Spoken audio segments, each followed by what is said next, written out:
C'est encore avec une très grande joie d'entrer dans votre foyer pour aujourd'hui. Nous sommes arrivés au moment d'avancer encore sur l'enseignement avec la deuxième partie, la seconde partie. La première partie, nous l'avons déjà vue, mais maintenant nous allons entrer dans la seconde partie en ce moment. Mais tout d'abord, le titre que nous allons regarder, écouter aujourd'hui, c'est que vous avez vraiment été trompés, car les 10 commandements des Juifs sont déjà détruits. Ce que vous observez, moi je vais vous prouver que vous êtes vraiment trompés. Au début, vous avez eu un faux d'espoir. Maintenant, vous êtes complètement trompés. Vous vous êtes complètement trompés. À vous de réfléchir alors, car tout ça, c'est pour sauver votre esprit. Moi, je ne suis pas venu pour sauver votre chair, qui va déjà redevenir poussière. On n'a pas besoin de sauver cela. Mais ce que Elia, Zadia Elia, l'ambassadeur de Yahushua, et du Père Yahyawa veut sauver aujourd'hui, c'est votre esprit. Nous sommes donc arrivés au moment de poursuivre l'enseignement avec le titre, avec le numéro 18 que vous pouvez voir à l'écran. Et donc, nous allons ajuster un peu la cravate, car c'est un peu désajusté selon les techniciens, mais ce n'est pas grave.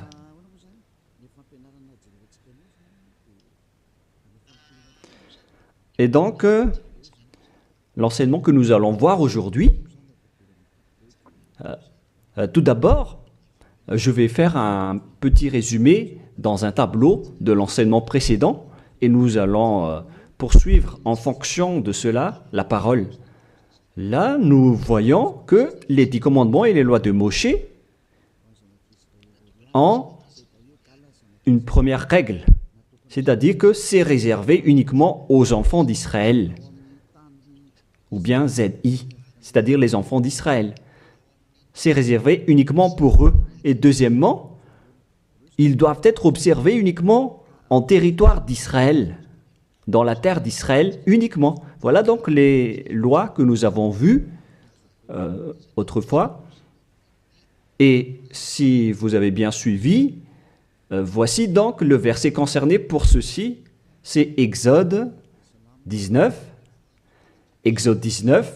3 à 5, ainsi que Psaume 147, 19 et 20. Voilà donc pour celui-ci. Et concernant la terre d'Israël, c'est dans Deutéronome 6.1 et aussi Deutéronome 12.33, 12.32. Et ici, il y a un grand barrage qu'on va mettre en rouge avec une grande écriture qui est claire, qui dit qu'on ne doit pas rajouter ni retrancher celle-ci, dans Deutéronome 4.2. Voici donc le barrage, c'est-à-dire qu'on ne peut pas toucher. Avec Deutéronome 12.32 pour la version française. Donc ce sont les anglophones et les francophones qui l'adaptent avec le verset concerné. Mais donc, en général, si on résume, on peut dire que c'est interdit pour les autres nations d'observer les 10 commandements, que ce soit, par exemple, les Malgaches, les Français, les Chinois, les Africains. Ils transgressent la parole du Père Yahyawa s'ils observent tout cela, car c'est uniquement réservé pour les Israéliens et ça doit être observé uniquement en territoire d'Israël. Quand on va préciser ici en couleur, donc on doit les observer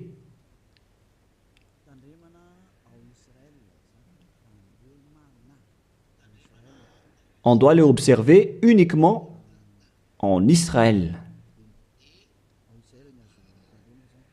Et, et donc, c'est uniquement en Israël qu'on doit les observer. Et c'est également les enfants d'Israël uniquement qui doivent les suivre, les respecter, ces 10 commandements.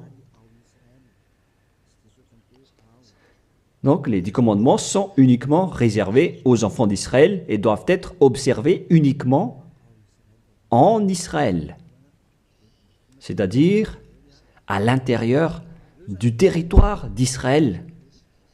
Et les 10 commandements sont uniquement réservés aux Israéliens. Voilà donc les versets qui donnent la conclusion de l'enseignement précédent, c'est-à-dire que les autres nations qui observent tout cela deviennent automatiquement des pécheurs. C'est quoi alors le danger suivant pour tous ceux qui observent ces lois?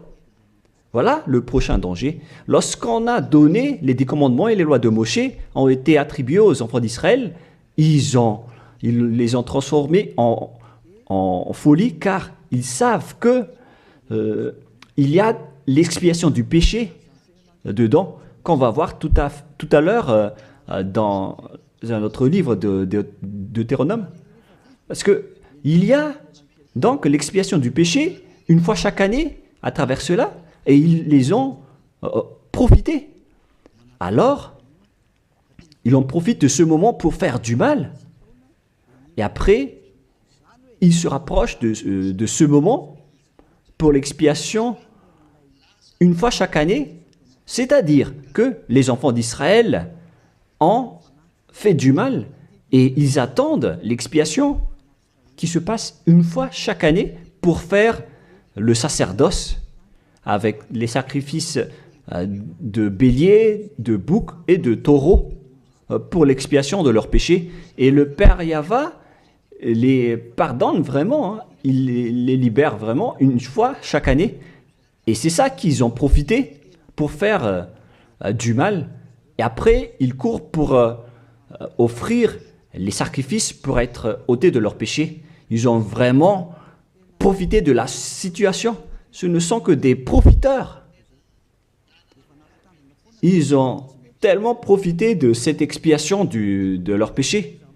Le Père Yahva les ont déjà avertis à chaque fois que ça ne me convient pas ce que vous faites, hein. Vous allez avoir le pire si vous transgressez ma parole.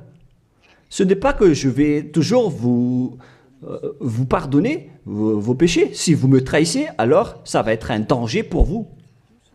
Nous allons donc voir la parole qui dit que l'expiation existe bel et bien selon Lévitique 16:1.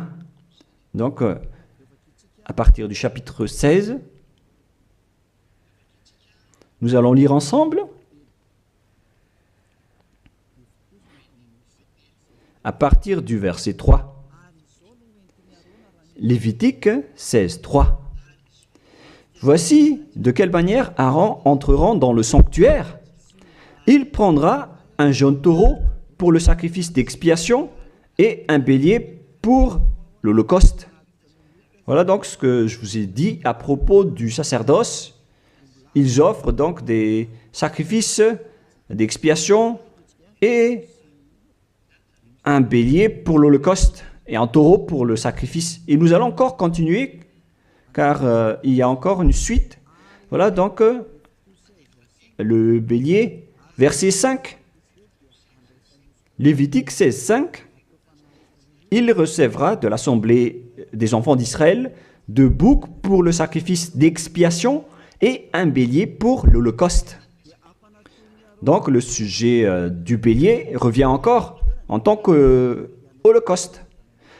Aaron offrira son taureau expiatoire et il fera l'expiation pour lui et pour sa maison. Il prendra les 2 boucs et il les placera devant Yahva à l'entrée de la tente d'assignation.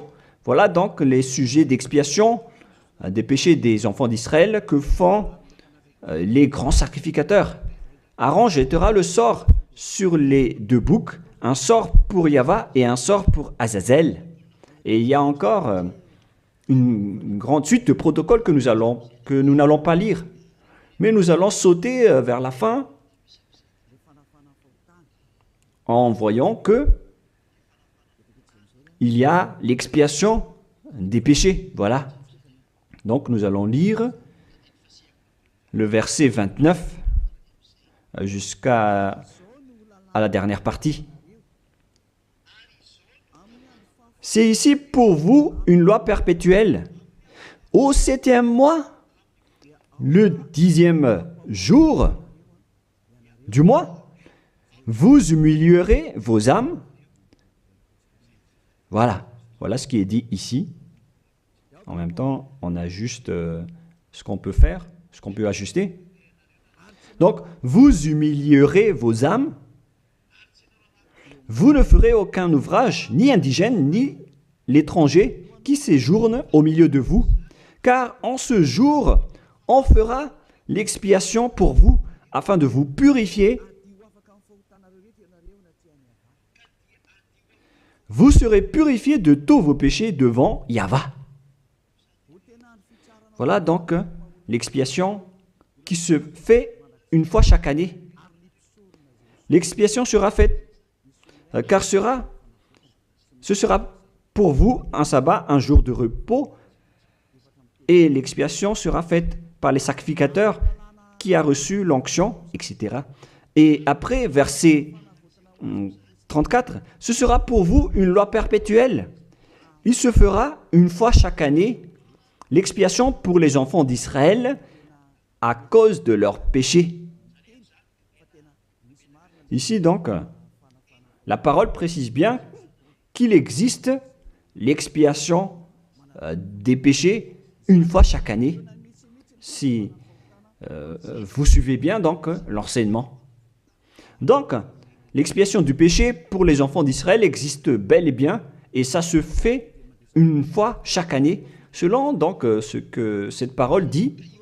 Et ça se fait une fois chaque année. Et c'est ça, c'est cela que les Israéliens ont profité. Ils ont profité de l'expiation du péché pour faire du mal.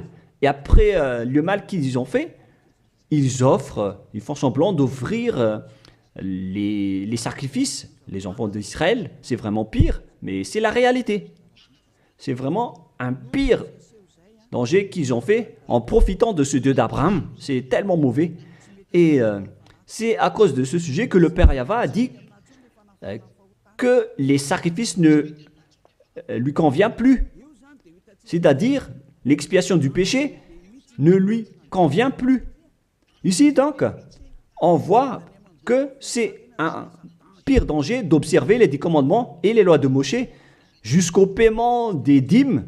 C'est devenu dangereux car tout ça font partie des lois de Moshe selon Malachie 3, 22. Car nous venons de voir que c'est là-dedans qu'il y a l'expiation du péché. Donc si ce n'est plus convenable, donc c'est devenu interdit. Nous allons voir d'abord Malachie 30:10, où il y a la dîme, où c'est la tromperie qu'utilisent les religieux pour tromper les gens. Malachie 3:10, apportez à la maison du trésor toute dîme, afin qu'il y ait de la nourriture dans ma maison. Mettez-moi de la sorte à l'épreuve, dit Yahva des armées, et vous verrez si je n'ouvre pour vous vos écluses des cieux, si je ne répands pas sur vous la bénédiction en abondance. Pour les gens qui sont aveuglés par la bénédiction, donc on leur fait peur avec le paiement de la dîme, en disant que si vous ne payez pas la dîme, ça va être dangereux pour vous. Et nous allons prouver que ça fait partie des lois de Moshe. C'est dans quel verset? Verset 4, chapitre 4, donc verset 4, Malachie 4, verset 4. Ah, on dirait que ça n'a pas changé, ça n'a pas bougé. Pourquoi? Wow. Voilà. Souvenez-vous de la loi de Moshe, mon serviteur, auquel j'ai prescrit en Horeb pour tout Israël, des préceptes et des ordonnances. Ici, donc, la parole de Dieu précise bien, souvenez-vous de la loi de Moshe. Donc, ce Malachie 3.10 que vous utilisez pour faire peur aux gens, pour qu'ils paient la dîme, elle fait partie des lois de Moshe. C'est-à-dire que la dîme, c'est réservé uniquement aux enfants d'Israël. Je ne dis pas que c'est mauvais de payer de l'argent, hein, mais ça fait partie de la tromperie qu'on vous a fait.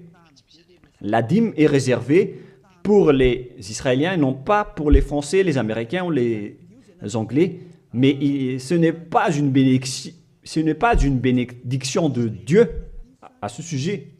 C'est le diable qui vous bénit à ce sujet, car le Malachie 3.10, c'est une loi pour les Israéliens et non pas pour les Malgaches, ni pour les Français, ni pour les Anglais, ni pour les Africains. Tout ça, c'est de la tromperie qu'on vous a fait. Maintenant, vous êtes encore plus pécheurs. Et après votre mort, vous irez en enfer, car vous avez transgressé la loi. Tout ça n'est pas fait pour vous. Vous êtes bien piégés. Vous avez vraiment été trompés, selon le titre. Vous qui me regardez, qui m'écoutez en ce moment, cette parole est pour vous. Vous avez été vraiment trompés. Est-ce que vous n'allez pas encore être conscient? Vous qui êtes des intellectuels, vous avez des diplômes de doctorat, de professorat, d'ingénierat. Pourquoi vous ne comprenez pas cette parole? Votre diplôme nous fait réfléchir à ce sujet-là.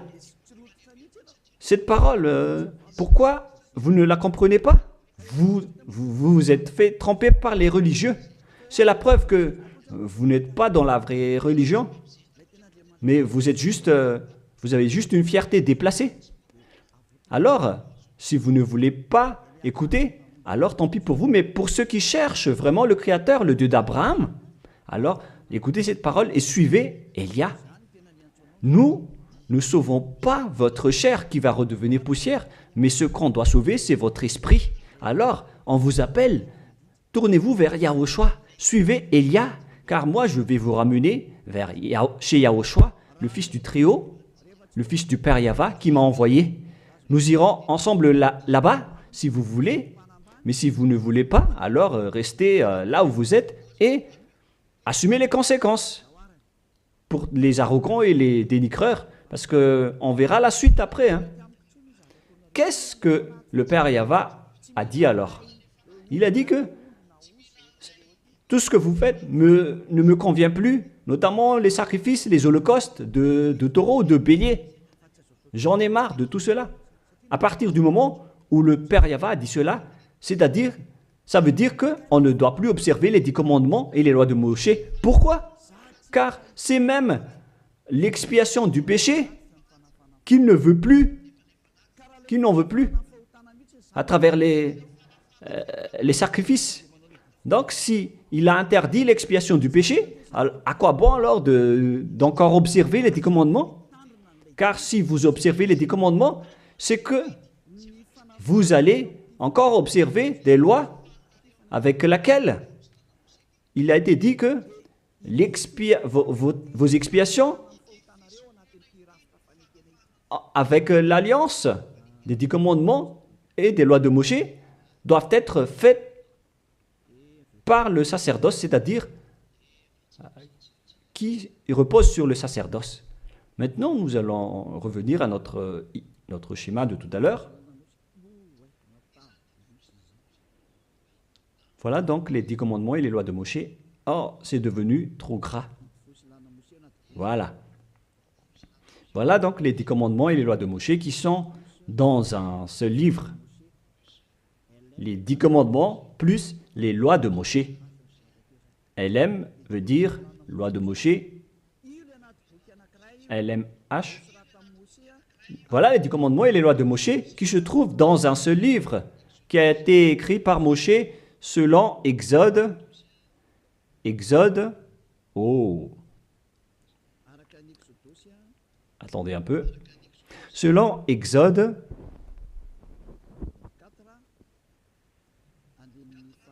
24, versets 3 à 8, qui prouvent que cette alliance a été versée par le sang de taureau. Voilà donc le livre de l'Alliance, BF. C'est un seul livre qui contient à la fois les 10 commandements et les lois de Moshe. Tout est contenu dans ce livre, le livre de l'Alliance, BF. Et on y a versé du sang. Nous allons d'ailleurs faire un dessin de sang car on y a versé du sang. Le sang de taureau. Le voilà. Ce sang donc a été versé ici, dedans. Et une fois le sang versé, vous ne pouvez plus ni retrancher, ni rajouter selon Deutéronome 4.2. Ainsi que Deutéronome 12.32. Donc on ne doit plus rajouter ni retrancher les commandements et les lois de Moshe car on a déjà versé du sang. C'est dans, non pas Deutéronome 24, mais, excusez-moi, mais c'est dans Exode 24. Il était Exode 24, 7 et 8. Il est dit que on a versé du sang de taureau à travers ce livre, dans ce livre d'alliance. Donc on ne peut plus la toucher, ni la rajouter, ni la retrancher. On va écrire en jaune ici. C'est dans Exode 24, versets 7 et 8. Nous allons écrire ça spécialement ici. Donc, on a versé du sang de taureau dans ce livre de l'Alliance. Donc, on ne peut plus la toucher, que ce soit la rajouter ou la retrancher. Toutes ces paroles, donc, précisent bien qu'on ne peut plus toucher les lois de Moshe. Et on voit ça dans 1 Roi, chapitre 2, au cas où les gens vont essayer de les séparer. C'est interdit de le faire. C'est dans 1 Roi, chapitre 2, verset 3. 1 Roi, chapitre 2, verset 3. Voilà. Observe les commandements de Yahvé, ton Dieu, en marchant dans ses voies et en gardant ses lois, ses ordonnances, ses jugements et ses préceptes.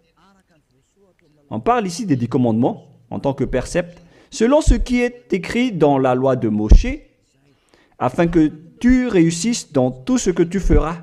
Voilà. Donc, dans ce livre de l'Alliance, c'est-à-dire dans les lois de Moshe, écrites par Moshe, toutes les ordonnances, les jugements, les préceptes et toutes les autres lois sont contenues dans ce même livre. Donc, et maintenant, on revient dans notre schéma en disant que vous ne devez pas séparer les 10 commandements avec les lois de Moshe. Au cas où vous allez dire que les lois et les ordonnances sont différentes, ils sont unis dans un seul livre. C'est-à-dire que vous ne devez ni retrancher ni rajouter. Et c'est dans ce livre qu'il y a la parole qui parle du sacerdoce, c'est-à-dire l'expiation de vos péchés, qu'on va mettre ici en bleu, en bas. Donc, dans ce livre, je vais écrire ici le sacerdoce. Et c'est ce sacerdoce qui offre l'expiation du péché pour ceux qui observent les 10 commandements et les lois de Moshe. C'est à travers le sacerdoce que leurs péchés sont ôtés. Donc, sans ce sacerdoce, les observateurs des 10 commandements et les lois de Moshe ne sont pas ôtés de leurs péchés. Donc, si le sacerdoce a été supprimé, alors tous ceux qui restent dans le système des 10 commandements et les lois de Moshe deviennent des pécheurs à jamais, éternellement. C'est-à-dire, c'est pour ça que j'ai dit que vous qui observez les 10 commandements sont devenus des pécheurs à jamais. Et le plus grave, c'est que après l'enlèvement du sacerdoce, vous avez remplacé les sacrifices avec Jésus ou Jesus. C'est pour vous dire que vous avez vraiment été trempés. Vous avez vraiment été piégés avec une grande tromperie, un grand danger. D'ailleurs, nous allons lire la parole du petit apôtre Paul dans Hébreux 7:11, qui dit que c'est le sacerdoce qui est la base de votre loi. Car une fois que le Père Yahva a donné les lois comme quoi il ne faut pas tuer des gens, il faut respecter les sabbats, etc. Et donc, si les Israéliens vont transgresser les lois, c'est-à-dire qu'ils vont devenir pécheurs, alors il doit être et avoir une loi d'expiation des péchés. Donc, sur ces 613 lois, si jamais les enfants d'Israël transgressent certaines lois, alors le Père Yahva a déjà mis une balise, c'est-à-dire une base, la loi de l'expiation du péché. Et c'est comme si ils vont revenir à l'état initial, sans péché, les enfants d'Israël. Donc, si les 10 commandements et les lois de Moshe ont été déjà donnés, c'est parce qu'il y avait déjà eu une balise. Et plus précisément, ce n'est pas une balise, mais c'est une base, c'est un fondement.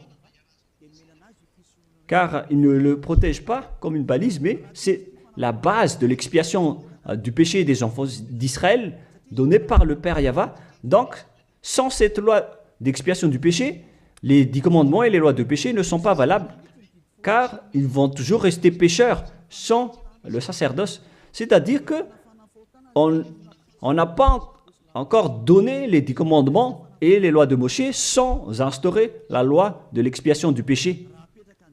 Car si on va instaurer toutes les lois de Moshe et les 10 commandements sans le sacerdoce, alors tous ceux qui les observent deviennent pécheurs. Mais puisqu'on a instauré le sacerdoce d'abord, alors c'est valable pour les enfants d'Israël après d'observer les lois de Moshe et les 10 commandements. Mais après, vous avez déjà assez compris que c'est le Père Yahva lui-même qui a supprimé le sacerdoce, l'expiation du péché. C'est-à-dire alors que ceux qui observent les 10 commandements, encore après, seront des pécheurs à jamais, éternellement. Nous allons lire cette parole dans Hébreux 7:11. Hébreux 7:11. C'est où déjà? Donc, s'il y a eu de la perfection sur la sacerdoce lévitique, car c'est à travers cela que les gens ont obtenu les lois. Nous allons lire avec une version française que cette loi est une base. On parle de la perfection du sacerdoce lévitique. Nous allons lire dans Hébreux 7:11. Hébreux 7:11. Nous allons lire au nom de Yahushua. Veuillez patienter un peu le temps que ça s'affiche.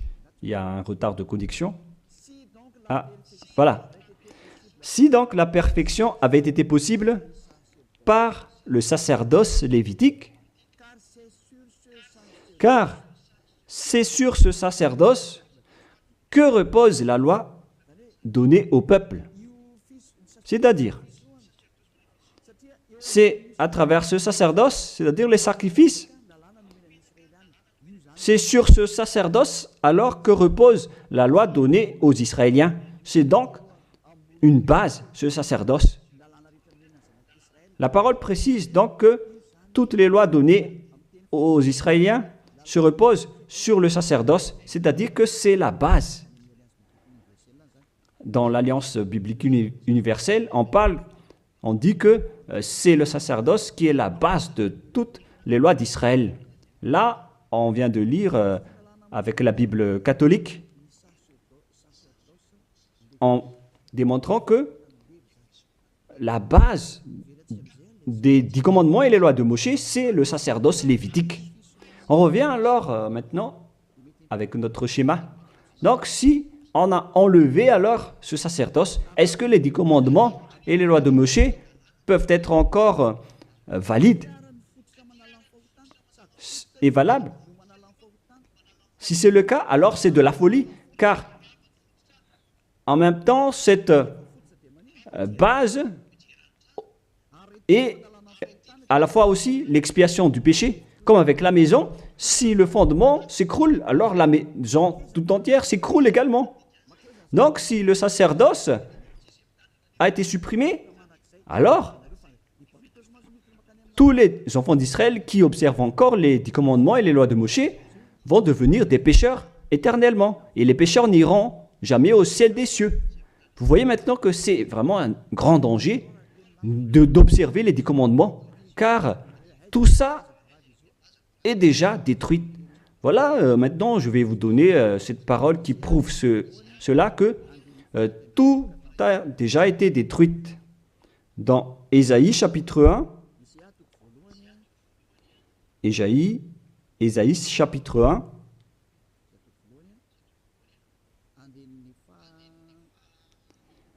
verset, veuillez m'excuser, versets 11 à 13.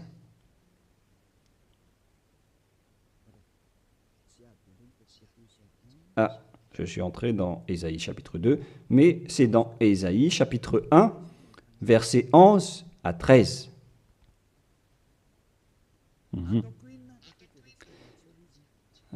Non, nous allons bien préciser, c'est un peu plus bas.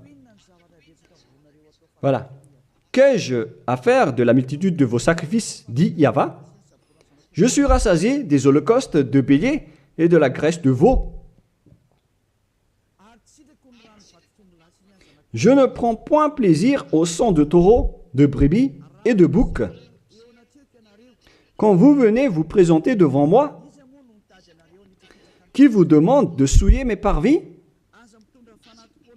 cessez d'apporter de vaines offrandes. J'ai en horreur l'encens. Voilà. Il a dit qu'il en a marre de ce que vous faites. Ça ne lui convient plus. Aïe, aïe, aïe. Les nouvelles lunes, les sabbats et les assemblées, je ne puis voir le crime s'associer aux solennités. Mon âme est vos nouvelles lunes et vos fêtes.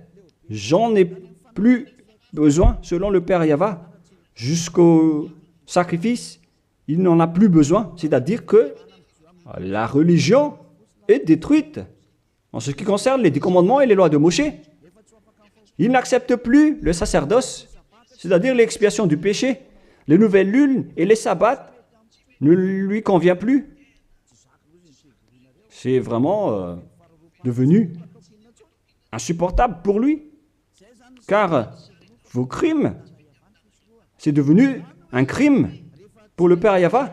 C'est la preuve, alors, pour vous, que le Père Yahva ne veut plus le sacerdoce.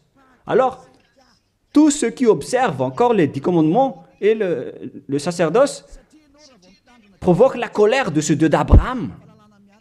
Car si vous observez les 10 commandements, vous devez pratiquer le sacerdoce, car on ne doit pas les séparer. Si vous observez les 10 commandements et les lois de Moshe, on vous oblige de pratiquer le sacerdoce pour l'expiation de vos péchés, alors que le sacerdoce est devenu interdit, car une fois que vous pratiquez le sacerdoce pour l'expiation du péché, le Père Yahva a déjà dit que je ne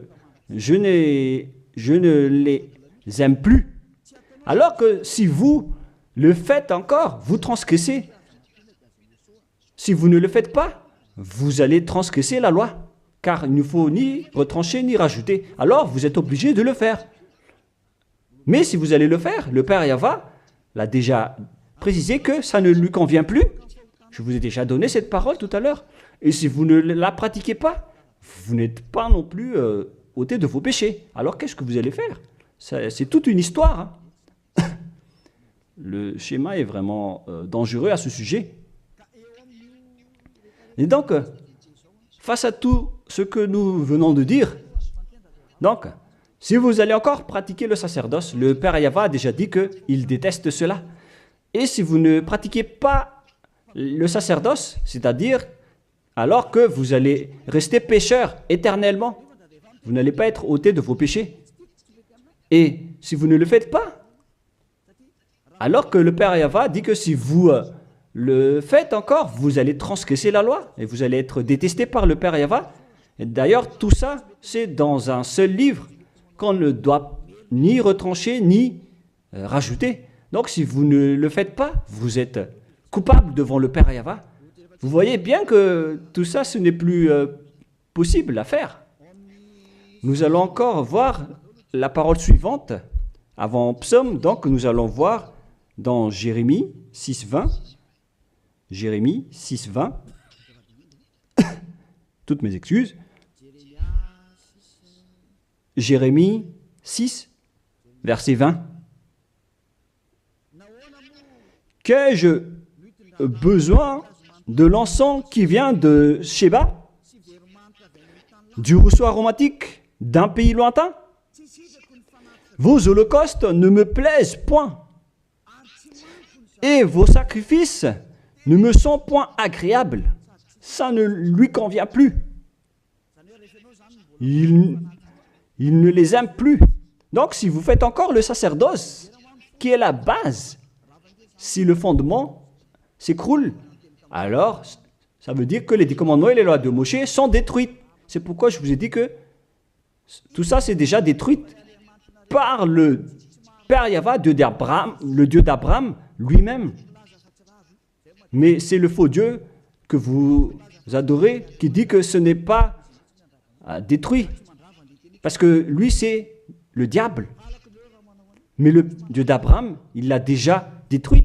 Lorsqu'il a dit, je vous déteste si vous le pratiquez encore. C'est-à-dire que ça a déjà été détruit par lui-même.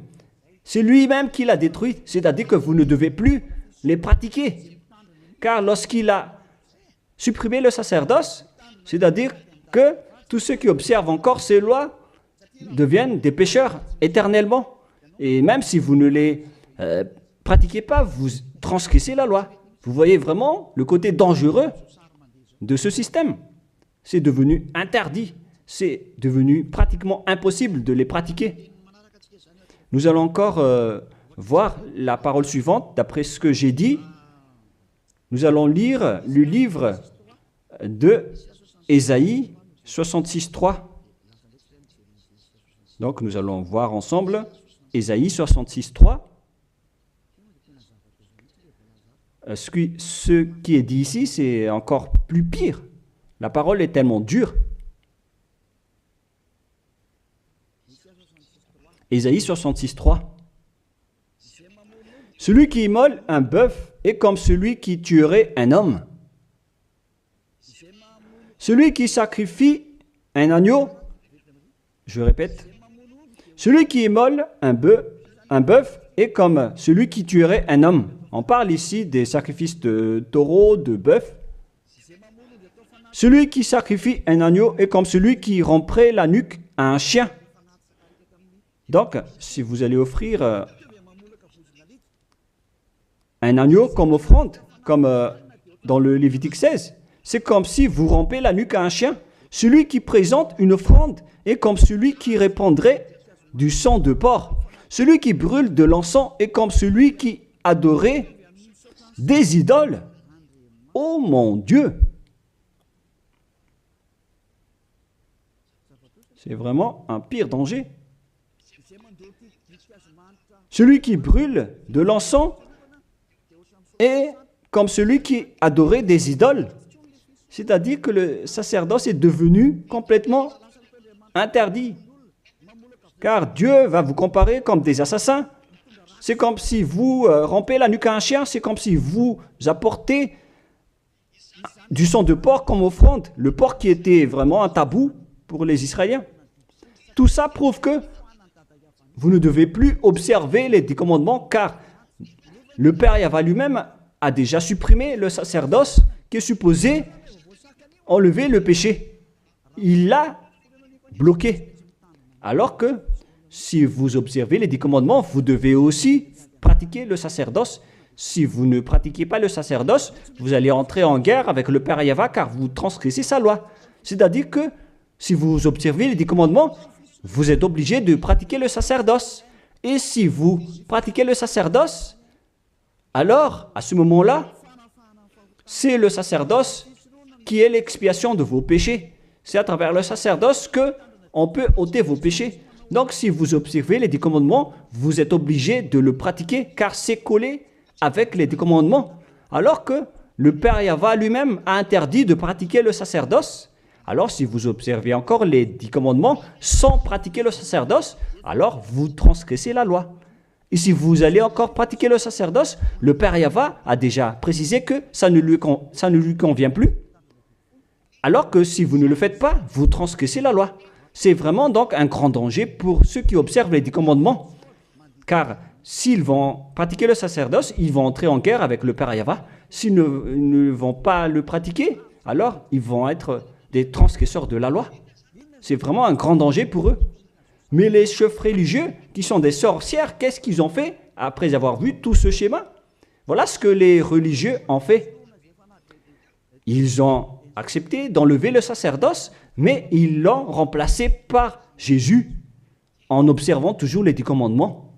Ils ont fait intégrer Jésus ou Jesus là-dedans. C'est vraiment... Alors que la parole dit qu'il ne faut pas rajouter ni retrancher la parole, mais les religieux ont osé vous ensorceler. Depuis 2000 ans, ils vous jettent en enfer. Pourquoi ils ont fait cela? Alors que la parole dit qu'on ne doit pas retrancher ni rajouter les paroles dans Deutéronome 4.2, dans Deutéronome 12.3, il ne faut 12.32, il ne faut ni rajouter ni retrancher les paroles. Observez-les car ce sont les commandements de Yahva, votre Dieu, mais ils s'en moquent de ces paroles. Leur but, c'est de soutirer de l'argent. Moi, je ne dis pas que c'est mal de payer de l'argent, hein, parce que c'est bien de faire ça pour montrer votre amour envers votre Dieu, mais le sujet de la dîme ici, c'est de la tromperie, car on ne doit plus les pratiquer. C'est de la tromperie pour vous faire transgresser la loi. Ça ne marche plus. Et ici, on précise que, Élia précise que si vous transgressez la loi, vous allez être jeté en enfer. Voilà ce qui compte pour Élia. Il n'y a plus de long discours. Si vous voulez être sauvé, alors suivez Élia maintenant. Alors, lorsque les religieux ont vu qu'on ne doit plus entrer dans le sacerdoce, c'est devenu dangereux.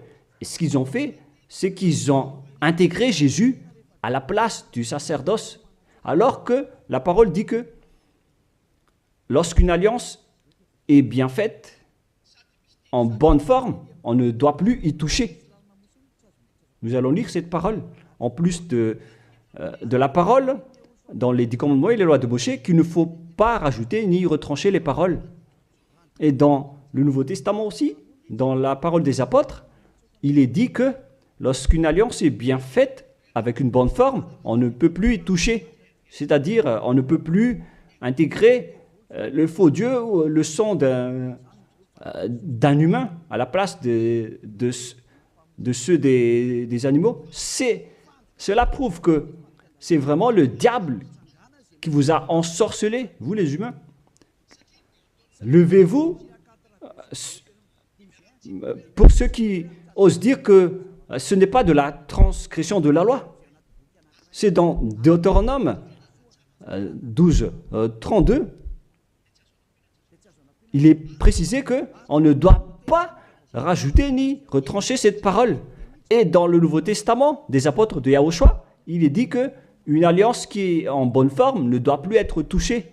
C'est-à-dire, on ne doit plus les rajouter ni les retrancher selon Galates 3.15. Nous allons lire cette parole. Alors, comment osez-vous intégrer le faux Fils de Dieu dans le sacerdoce, dans les 10 commandements, alors que déjà, lui, c'est un imposteur. Vous êtes fou. Si vous avez accepté d'être trompé par celui-là, Vous n'êtes pas du tout conscient. Il faut réfléchir. Il faut être conscient. Ne vous laissez plus être trompé par les autres. C'est dans Galates 3,15 maintenant. Vous pouvez afficher. Frères, je parle à la manière des hommes. Une disposition en bonne forme, bien que faite par un homme, n'est annulée par personne et personne n'y ajoute. On ne peut pas annuler ou ajouter quelque chose dans une alliance, dans un accord qui est en bonne forme, comme les contrats qu'on fait à la commune. Si vous touchez au terme du contrat, vous devenez un voleur et un traître. Alors pourquoi vous osez toucher à l'alliance de Dieu qui est réservée aux Israéliens? Pourquoi les autres nations osent toucher les choses qui ne vous appartiennent pas? Mais c'est ça la folie que vous avez fait avec le Jésus que vous suivez. Alors que dans le livre de Dieu, à l'époque des Israéliens, on a versé le sang de taureau. Nous allons lire cette parole selon Exode 24. On a vraiment versé du sang de taureau. Et pourquoi osez-vous toucher à cette parole qu'on a versée du sang? Exode 24, versets 6, 7 et 8. Moshe prit la moitié du sang qu'il mit dans des bassins. Il répandit l'autre moitié sur l'autel. Il prit le livre de l'Alliance et le lut en présence du peuple. Ils dirent, nous ferons tout ce que Yahvé a dit et nous obéirons. Moshe prit le sang et il le répandit sur le peuple en disant, voici le sang de l'Alliance que Yahvé a faite avec vous selon toutes ses paroles. C'est-à-dire que du sang a été versé devant le peuple et a été répandu sur le peuple à ce sujet. Alors pourquoi une chose qui est bien faite, en bonne forme, à ce sujet, comment est-ce possible que vous le touchez en remplaçant les sacrifices avec Jésus ou Jesus? Est-ce que c'est bien ce que vous avez fait? Non, pas du tout. C'est la preuve que ce Jésus, c'est un faux Dieu qui vous a trompé. Il vient du diable satanique. Il vous rend pécheur. C'est dans 1 Jean 3,8. Quiconque pêche vient du diable. Alors que ce dernier, il vous a rendu pécheur. D'ailleurs, il est le chef des pécheurs. C'est pourquoi il a osé transgresser et piétiner la parole du Père Yahvé, le Dieu d'Abraham. Qui est Jésus ou Jesus? Alors, selon vous, donnez-moi la réponse. Car la parole du Père Yahvé dit que c'est interdit de faire cela, alors que lui, il a osé le faire, le contredire. Qui est alors cette personne, ce Dieu, ce faux Dieu de fausse marque, qui lui a dit d'entrer dans ce système, alors que vous-même, vous l'avez intégré dans ce système. 1 Jean 3, 8, pour terminer. Alors, que chacun de vous réfléchisse, car vous, les humains, vous êtes des créations, et c'est le Créateur qui vous parle maintenant à travers Ziadia Elia. 1 Jean 3, 8.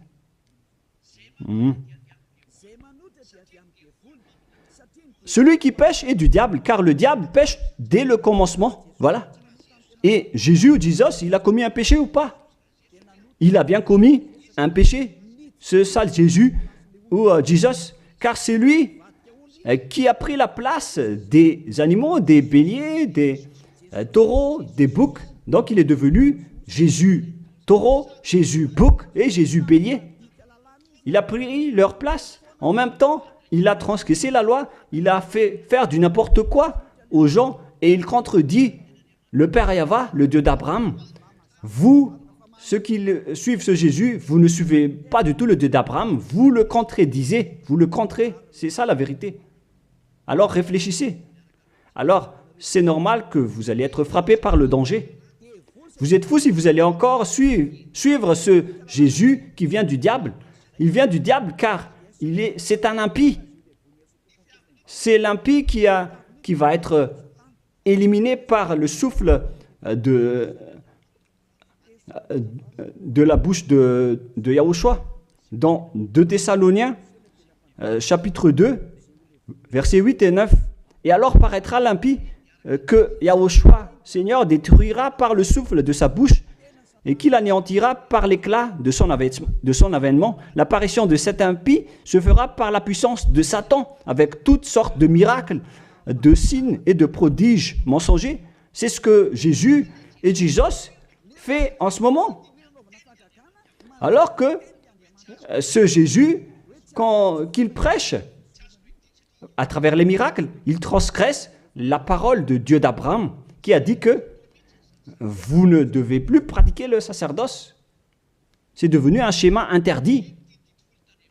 Alors pourquoi vous observez encore les 10 commandements? Donc, si vous pratiquez les 10 commandements, vous-même vous avez dit que c'est ce Fils de Dieu, soi-disant, qui a ôté les enfants, les péchés des enfants de ce monde. Et vous l'avez remplacé. Vous avez remplacé la sacerdoce par celui-là, ce Jésus. Et vous n'êtes pas encore conscient que ce Jésus, il a transgressé la loi. C'est ce qui se passe dans toutes vos églises, en disant, observez les 10 commandements, mes enfants, car c'est lui, c'est Jésus qui a ôté vos péchés selon Lévitique 16. Vous n'êtes que des sorciers. C'est vraiment une pire transgression de loi. La preuve, vous qui observez encore les 10 commandements, vous n'êtes pas épargnés. Pourquoi vous observez encore les 10 commandements, les lois de Moïse ainsi que les dîmes? Pourquoi vous chantez bien en disant qu'il faut observer les 10 commandements de Dieu? C'est la preuve que vous avez intégré votre Jesus, votre Jésus, dans les 10 commandements. C'est ce qu'on enseigne dans vos églises. Vous connaissez tout cela. Mais pour vous qui m'écoutez en ce moment, c'est à travers cela que ces religieux vous ont trompé. Ce ne sont que des sorciers, des assassins. Ils méritent le châtiment. Et d'ailleurs, on les a déjà appelés plusieurs fois, mais ils s'en moquent. Alors, tant pis pour eux, ils iront en enfer. Et pourquoi vous allez encore suivre des gens qui iront en enfer? Je vous ai donné la preuve que c'est votre faux Dieu lui-même qui a transgressé la parole du Dieu d'Abraham, c'est-à-dire qu'ils sont ennemis, ils sont adversaires. Vous ne suivez pas du tout le Dieu d'Abraham, vous suivez son ennemi, car il transgresse la parole de ce Dieu d'Abraham. Vous pouvez vérifier la parole. Je vous ai déjà donné cela. Car ceux qui pratiquent encore les sacrifices, c'est comme si vous rompez la nuque à un chien, c'est comme si vous immolez la nuque à un chien, c'est comme si vous vénérez des idoles. Mais eux, ils s'en moquent de tout cela. Ils ont parachuté directement Jésus en remplaçant les animaux, les sacrifices par Jésus. Ce sont les religieux sorciers avec Jésus qui ont fait ce grand danger. Le sage voit le danger et se cache, mais le fou avance et se fait frapper. À vous de réfléchir après avoir écouté cette parole, car on ne doit pas changer les lois. La parole de notre Père Yahva est puissante et vraie et qu'on ne peut pas contredire. Voilà donc le Dieu d'Abraham, et Élia est arrivé pour le représenter. Voilà le nom de Élia. Le Père Yahva est arrivé et il va revenir. C'est pourquoi je montre vos folies. Mais si vous ne vous souciez pas, alors bientôt vous allez voir votre châtiment. Le sage voit le danger et se cache, mais le fou avance et se fait frapper. Voilà donc la deuxième partie. Après la première partie, il y aura encore une troisième partie, mais nous allons terminer ainsi pour aujourd'hui. Alors, pour ceux qui ont écouté la parole, suivez Élia, car c'est un grand danger qui vous attend. Vous êtes en train d'adorer le diable. C'est un opposant du Dieu d'Abraham. Il fait fausse route. C'est un envoyé du diable que vous vous priez. Alors que chacun réfléchisse. C'est la période de réflexion en ce moment. Vous voyez ce qui se passe sur votre terre. Le monde entier tremble avec tout ce qui se passe. Mais moi, je vous ai déjà dit que c'est encore de la prélude, comme on dit dans le monde de la musique. C'est encore un prochainement pour ceux qui regardent des films. C'est de la publicité, car il y aura encore le grand événement, mais on envoie d'abord la publicité. Donc ce n'est même pas le centième de ce qui va arriver. Le centième, c'est encore moindre, significatif. Voilà donc pour cet enseignement, c'est terminé pour aujourd'hui. Que chacun soit conscient pour chercher Élia et pour suivre Élia. Sauvez votre esprit et ne vous laissez plus être trompé par les diables. Ça suffit maintenant. Allons-y maintenant vers Yahushua, chez le Dieu d'Abraham, le cher Père Yahweh. Prions ensemble. Gloire à notre Tout-Puissant. Gloire à la grande lumière, le Père Yahweh. Gloire à toi. Maintenant, Élia se lève pour dire et pour prouver la folie et les mauvaises choses que les humains ont fait sur cette terre. Alors qu'ils sont tes meilleures créatures, Yahushua, mais ils t'ont trahi. Maintenant, je me lève pour les faire retourner vers toi et pour les donner une prise de conscience. Protège cette parole, Yahushua, pour que les gens les écoutent, pour qu'ils savent qu'ils ont vraiment été trempés et que le danger les attend. Il reste encore un peu de temps pour que je puisse sauver le monde entier, surtout le peuple de Madagascar. Ils n'ont plus que très peu de temps. Alors sauve ceux qui sont élus pour la vie éternelle. Sauve tous ceux qui peuvent se retourner vers toi, Yahushua. Cher Père Yahweh, pour les étrangers et les autres nations, faites en sorte qu'ils écoutent cette parole, pour qu'ils reconnaissent que c'est la parole que leur esprit cherche, pour qu'ils reviennent vers leur Créateur, qui sont le Père Yahweh et Yahushua, le Dieu d'Abraham, car Abraham t'a connu à travers ce nom à l'époque. Cher Père Yahweh, bénis cette parole pour qu'il ouvre la conscience des gens, pour qu'ils se tournent vers toi. Gloire à toi, Père Yahweh, et au nom de toi, Yahushua, que je fais cette prière auprès du Père Yahweh. Alléluia. Amen. Je vous souhaite à tous d'être bénis par Yahushua et à notre prochain enseignement. Au revoir tout le monde.